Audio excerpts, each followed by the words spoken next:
ದಕ್ಷಿಣ ಕನ್ನಡ ಜಿಲ್ಲೆಯ ಫರಂಗಿಪೇಟೆ ಸಮೀಪದ ಅಮ್ಮೆಮ್ಮಾರ್ ನಿವಾಸಿ ದಿಗಂತ್ ನಾಪತ್ತೆಯಾಗಿ ಇಂದಿಗೆ 9 ದಿನ ಕಳೆದಿದೆ. ಆದರೂ ಆತನ ಬಗ್ಗೆ ಈವರೆಗೂ ಯಾವುದೇ ಮಾಹಿತಿ ಇಲ್ಲ. ಆತನ ಮನೆಯವರ ಆತಂಕ ಕಡಿಮೆಯಾಗಿಲ್ಲ. ಪಿಯುಸಿ ವಿದ್ಯಾರ್ಥಿ ದಿಗಂತ್ ನಾಪತ್ತೆ ಪ್ರಕರಣ ಸಾಕಷ್ಟು ಕುತೂಹಲವನ್ನು ಸೃಷ್ಟಿಸಿದ್ದು, ಓರ್ವ ವಿದ್ಯಾರ್ಥಿ ಯಾವುದೇ ಸುಳಿವು ನೀಡದೆ ನಾಪತ್ತೆಯಾಗಿರುವುದು ಪೊಲೀಸ್ ಇಲಾಖೆಯ ನಿದ್ದೆಗೆಡಿಸಿದೆ.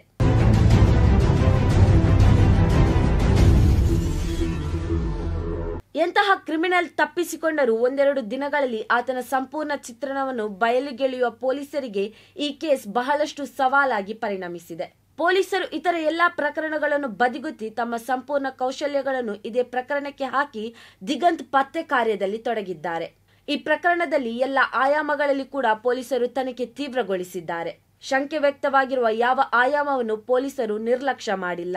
ಈಗಾಗಲೇ ದಿಗಂತ್ನ ಮೊಬೈಲ್ ಅನ್ನು ವಿಧಿವಿಜ್ಞಾನ ಮತ್ತು ತಂತ್ರಜ್ಞಾನ ವಿಭಾಗಕ್ಕೆ ಕಳುಹಿಸಿ ಮಾಹಿತಿ ಕಲೆ ಹಾಕಲಾಗುತ್ತಿದೆ.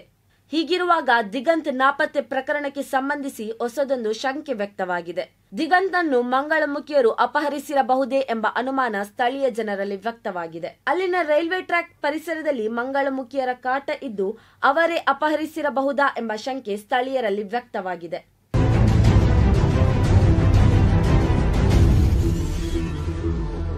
ದಿಗಂತ್ ನಾಪತ್ತೆ ಬಗ್ಗೆ ಹಲವು ಚರ್ಚೆಗಳು ನಡೆಯುತ್ತಿರುವ ಸಮಯದಲ್ಲಿ, ಹಲವು ಅನುಮಾನಗಳು ವ್ಯಕ್ತವಾಗಿರುವ ಸಮಯದಲ್ಲೇ ಈ ಮಂಗಳಮುಖಿಯರ ಶಂಕೆ ಕೂಡ ವ್ಯಕ್ತವಾಗಿದೆ.